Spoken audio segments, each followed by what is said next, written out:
Charlie Rangel censured yesterday, one of only 23 times that's happened in American history, on the House floor, and then he went immediately to the House press gallery and was entertaining as always. Take a look. I leave here knowing that everyone knows I'm an honest guy. And Claude looked that reporter in the eye and said, "Young lady, at my age, I don't buy green bananas." Listen, I'm not a psychiatrist. I don't deal in average American citizens. You interrupted a point I was trying to make. That's okay. Charlie Rangel is Charlie Rangel. Have you got a license in psychiatry or a place I could go and really discuss this with you? Thank you. Charlie Rangel indeed is Charlie Rangel, Amy. No other. We're joined now from Capitol Hill by Senator Kent Conrad, the chairman of the Senate Budget Committee and a member of the President's Deficit Commission, who earlier today voted for the recommendations. And I want to start there, Senator, and thank you for being here. If the commission's members weren't able to get behind a proposal like this and make it the formal recommendations of the Deficit Commission, what chance does Congress have to do it? How much of a disappointment is today's vote? Well, I was, along with Senator Gregg, really the architect of this notion of a commission. We set the bar really high, 14 of 18.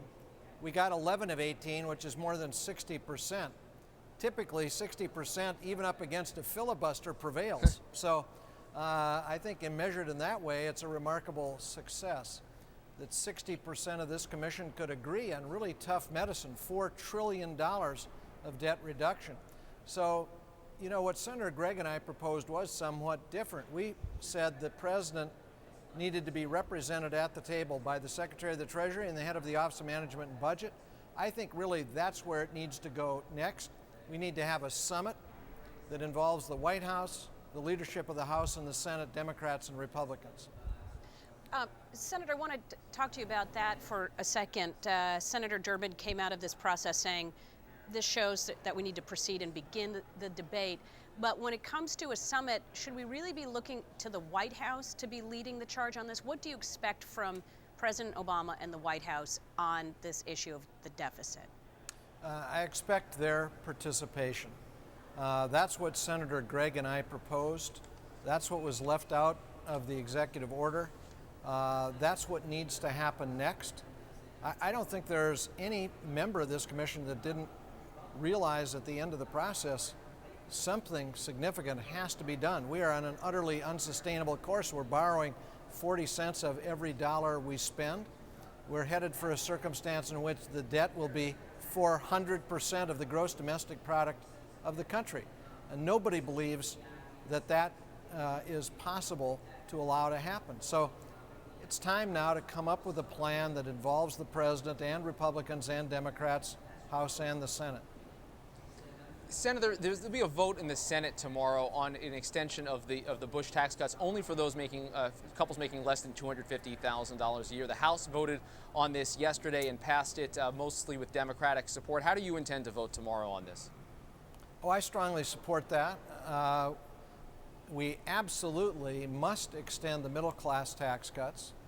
As you perhaps know, I've said I would be willing to extend all of the tax cuts for a relatively short period of time if we, at the end of the period, had fundamental tax reform, which is what the Commission called for, eliminating some of the deductions, credits, exclusions, or at least dramatically limiting them so that we can lower overall rates, make the system more progressive and more fair and more effective.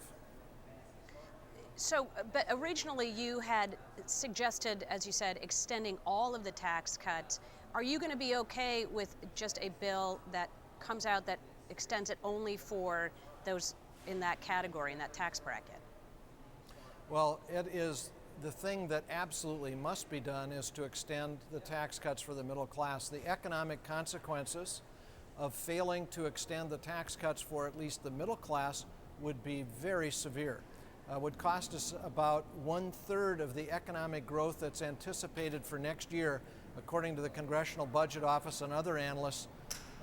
So, look, it's imperative that we extend the tax cuts for the middle class, and I would go further in exchange for fundamental tax reform at the end of the time.